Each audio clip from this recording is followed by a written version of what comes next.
Então, o nosso assunto nessas duas últimas aulas é a disciplina, né? Que nós nos esforçamos, é a nossa parte para fazer aquilo que nós não conseguimos fazer. Richard Foster define disciplina como sendo você fazer tudo o que está a seu alcance para que Deus possa derramar sobre você graça, para que você possa fazer tudo que não está a seu alcance.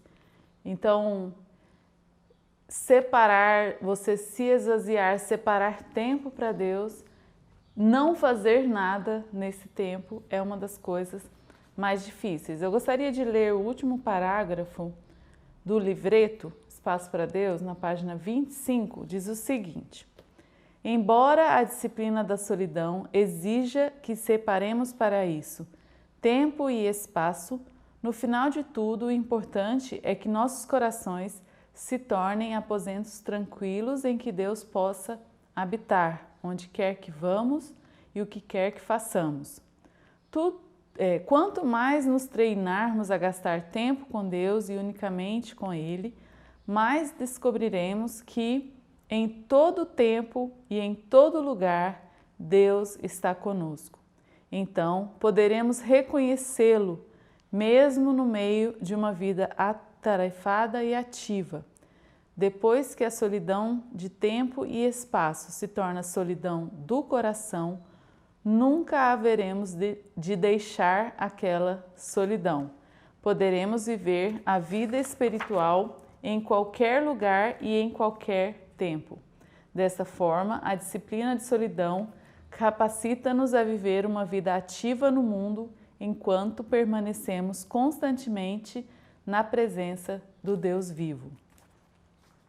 Os monges do passado chamavam essa disciplina de fornalha da alma, onde Deus está forjando em você o caráter de Cristo. Todas aquelas bem-aventuranças, todas as exortações que Jesus vai descrevendo no Sermão do Monte é forjado em sua alma, no seu caráter, através de separar tempo com Ele. É o momento de maior confrontação das suas próprias fraquezas, o que te liga com a próxima disciplina. Então, encontrar com Deus é também um encontro das suas fraquezas que te leva a uma postura diferente em relação ao outro. Então, é muito importante que a base do nosso relacionamento com o outro seja esse momento a sós com Deus. Porque senão nós vamos sempre estar nos comparando com o outro e ou nos sentindo muito aquém, debaixo de condenação, ou julgando, né, com justiça própria. Então, a compaixão nasce deste tempo com Deus, porque nós temos encontro com a nossa própria fraqueza, Então, quem somos nós para olhar para o outro com julgamento, com falta de misericórdia? Então, a próxima disciplina, ela está muito ligada com a disciplina da solidão, porque ela é o ambiente onde vai ser traduzido aquilo que está sendo forjado dentro de você. Ou seja, a solidão não é uma disciplina que vai aguçar o seu egoísmo, não é uma disciplina que vai te levar para o caminho do individualismo, mas é uma disciplina que vai te possibilitar relacionar com o próximo em uma base saudável, né? Então, se nós partirmos dessa vida cheia e não realizada, com esses sentimentos de desligamento, isolamento, nós vamos nos relacionar com o outro com medo, desconfiança e doentio, né? Com muita expectativa, como se o outro fosse obrigado a suprir esse vazio, esse sentimento de isolamento. Então, fora dessa base do relacionamento com Deus, os relacionamentos que se seguem são desastrosos, são muito decepcionantes, são muito frustrantes. Então, a primeira disciplina é a disciplina da solidão, que nos conduz para a próxima disciplina, que é a disciplina da comunidade. Basicamente, o centro da disciplina da solidão tem a ver com silêncio e oração. O silêncio é silêncio mesmo, né? Então, nós demos várias possibilidades, o que seriam rituais para o seu tempo de a sós com Deus, mas pelo menos um terço desse tempo que você vai separar para Deus precisa conter silêncio, precisa ser um momento em que você está calado e realmente aguardando ativamente, não se deixando entrar no sono, que é muito fácil também, para que você possa ouvir a voz de Deus. Um dos resultados bem interessantes que nos conduz para a próxima disciplina, que é a disciplina da comunidade, é o efeito que o silêncio tem nas nossas palavras. Ou seja, a disciplina da solitude, do silêncio, da solidão, nos ensina a falar. Gostaria de ler com vocês em Tiago 3, versículo 5, né? O capítulo todo é a respeito do cuidado com a língua, mas versículo 5 diz o seguinte: assim também a língua é um pequeno membro do corpo, mas se gaba de grandes coisas. Vede como um grande bosque é incendiado por uma faísca. A língua também é um fogo. Sim, como um mundo de maldade, ela é colocada entre os membros do nosso corpo, contamina todo o corpo e põe em chamas o curso da nossa existência, sendo, por sua vez, posta em chamas pelo inferno.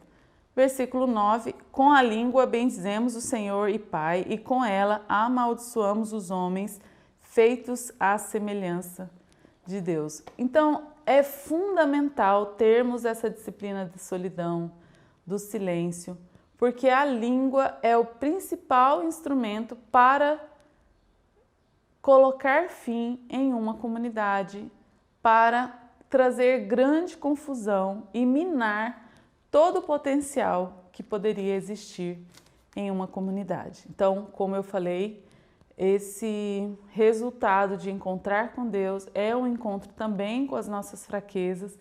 E quem somos nós para julgar e para falar das fraquezas alheias? É uma disciplina que corta de nós a banalização que nós temos em relação às palavras. Então, o que é a disciplina da comunidade? A disciplina da comunidade tem a ver também com separar espaço vazio onde Deus possa falar. É considerar sagrado o terreno, o território que existe entre eu e o outro. O outro é alguém que também tem o Espírito Santo e quando nós nos encontramos, existe o potencial de ouvirmos juntos a voz de Deus. Existem várias formas de vivermos a realidade de igreja. Existem várias expressões. O professor Paulo Manzini e o professor Harold Walker definiram esses níveis de experimentar a igreja em 5. Não é uma definição sagrada, tá? Se você não concordar, não tem problema. É apenas uma forma de vermos como pode se dar a realidade da igreja. A primeira forma como podemos experimentar a igreja é todo o assunto que nós estamos vendo nessas aulas. É a realidade individual, é o seu a sós com Deus. Está nas passagens de Mateus 6, versículo 6, quando entrar em teu quarto, Mateus 7, de 21 a 23 e João 17, 3, que diz que vida eterna é conhecer a Deus. Então, existem aspectos intransferíveis da vida cristã. Existe uma caminhada, existe um caminho que é só seu e Deus. Então, quanto a isso, eu não preciso enfatizar que foi todo o nosso assunto nas aulas anteriores. O segundo nível a qual a igreja se manifesta é no núcleo familiar. Então, dentro da sua casa, com a família que está vivendo ali, o formato que for, é uma possibilidade, é uma oportunidade de vivenciar a vida de Cristo, a vida da Trindade. A família não é um arranjo social, não é uma invenção da sociedade. Família é um projeto de Deus, família é uma forma de Deus se expressar na Terra, é um testemunho do próprio Deus e de como que acontece a realidade da Trindade. E esse nível de igreja, a família especificamente, ela resolve e direciona as coisas da vida prática do indivíduo. Então, a pessoa que teve uma boa estrutura familiar será um bom adulto, será um adulto que vai lidar com as coisas práticas da vida de forma não tão penosa. E o contrário também é verdadeiro. Quem não teve uma boa estrutura familiar vai ter muita dificuldade em lidar com qualquer tipo de responsabilidade e as coisas práticas. É a expressão que direciona as coisas práticas do indivíduo. E por isso que é tão importante, né, nesse contexto que nós estamos falando aqui de igreja, a adoção, né? Todas as famílias cristãs deveriam considerar essa possibilidade de incluir pessoas solteiros, viúvas, que não só adoção no sentido judicial, mas essa inclusão de pessoas no núcleo familiar e considerar parte mesmo da família para que ela possa ter essa estrutura, né? Então, o erro e o acerto em família, ele é muito consequente para o indivíduo que está em formação consequente no futuro, né? Nossa criação nos molda. Se nós formos ver, basicamente, nós somos resultado da nossa criação, né? Tem bastante consequência. Só que a família, então, pessoas individualmente na família que têm tempo com Deus e se reúne, tem um culto familiar e tem esse momento de estar diante das Escrituras e ouvir de Deus juntos é maravilhoso e fundamental. Mas a família, ela tem sua hierarquia muito bem definida. Então, o pai é pai, a mãe é mãe, o papel do pai, o papel da mãe, homem e mulher, está muito claro na Bíblia. E os filhos também, é tudo muito definido e estanque, não tem muita variação. Não vai chegar um momento em que o filho vai começar a mandar no pai. Se isso está acontecendo, nós temos uma disfunção, não é saudável. Então, a família, ela encontra a sua limitação por causa dessa rigidez e inflexibilidade nos papéis e nas funções. Não precisa mexer nisso em si, mas precisa avançar para outros níveis e experiências de igreja. A próxima manifestação da igreja que nós experimentamos nós chamamos de amizades espirituais. Está lá em Mateus 18, nos versículos 19 e 20. Ainda vos digo mais: se 2 de vós na terra concordarem em pedir acerca de qualquer questão, isto lhes será feito por meu Pai que está no céu. Pois onde 2 ou 3 se reúnem em meu nome, ali estou no meio deles. Então, a próxima realidade de igreja que nós consideramos como uma experiência essencial na vida de todo cristão são esses 2 ou 3 pessoas que estão ligadas a você não por uma função ministerial, formal, mas por amizade espiritual. São as amizades espirituais. Então, você percebe que nesse nível não existe hierarquia e não existe algo rígido, né? Ora, você vai submeter a opinião do outro, ora o outro vai submeter a sua.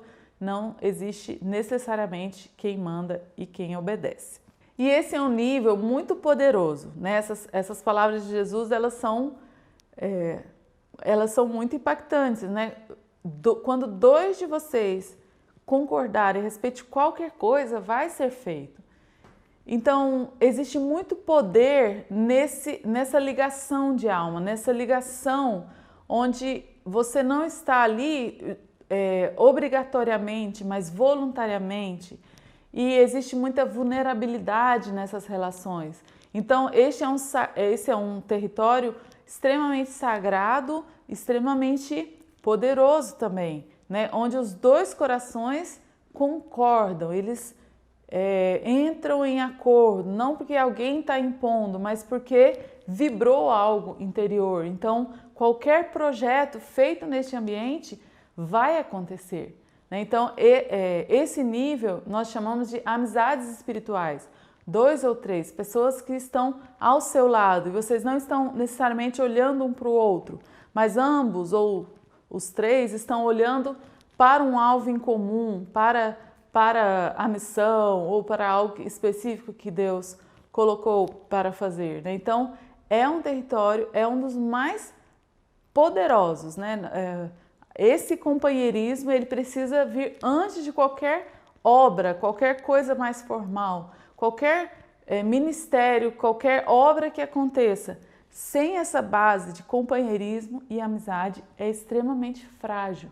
Você não tem alguém que realmente te conheça, que você possa falar, que você possa ser vulnerável, sem máscaras, sem reservas, né? Você está completamente transparente diante do outro, assim. Então, é algo muito poderoso e é um ambiente também perigoso, né? Porque ali você está também dando armas para o outro te ferir, mas é um risco que nós precisamos correr, porque senão nós não experimentamos a vida de Cristo. O ambiente do 2 ou 3, então, é o ambiente da vulnerabilidade, onde não há defesas, você pode ser quem você é, sem medo, sem constrangimento.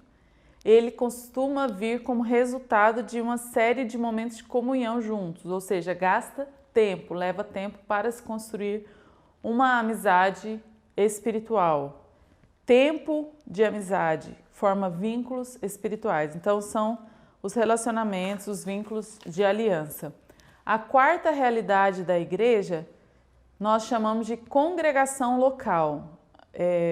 Também em Mateus, aqui um pouquinho antes, quando Jesus está explicando como que deve ser tratado pecado na igreja, ele fala: chega no seu irmão, fala com ele a sós. Se ele não te ouvir, leva 1 ou 2 testemunhas, fale com ele. Se não ouvir, leve-o à igreja.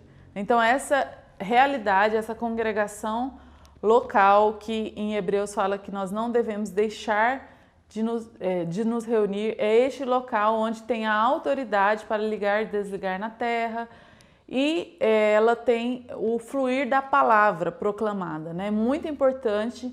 Nossa fé, ela é resultado da palavra que nós ouvimos, por isso que nós não devemos deixar de nos reunir, porque senão a nossa fé fica desnutrida e não há força em nós para continuarmos seguindo a Jesus. Então, essa congregação local é o quarto nível de experimentar a igreja, ela é fundamental. E o último nível, que é o quinto nível, é a igreja universal, que diz respeito, né, a palavra de Jesus para Pedro em Mateus 16, versículo 18, sobre essa pedra edificarei a minha igreja. Então está falando a respeito da igreja que atravessa os séculos e é extralocal, né? É a igreja de Jesus Cristo na terra.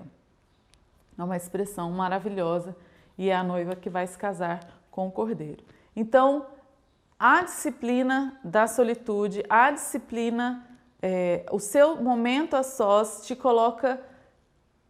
te joga necessariamente para esta realidade de comunidade. Tudo aquilo que Jesus está comunicando e transformando no seu caráter vai abençoar e vai edificar a igreja, e nós precisamos nos habituar a criar esse espaço vazio para ouvir de Deus coletivamente.